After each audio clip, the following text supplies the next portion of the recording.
Hello everyone, welcome to Online Help Guide. Today in this video, I'm going to show you how to turn off notifications of Tango. So without any further ado, let's get started.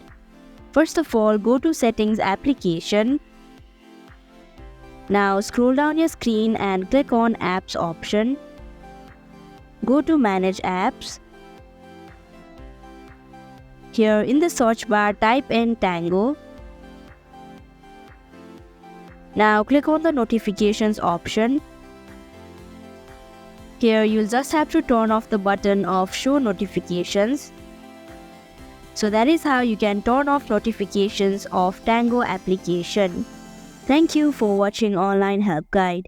Hope this video was helpful. If it was, hit the like button and comment down if you have any questions or feedback. Also, if you are new to our channel, subscribe and hit the bell icon so that you don't miss our upcoming videos.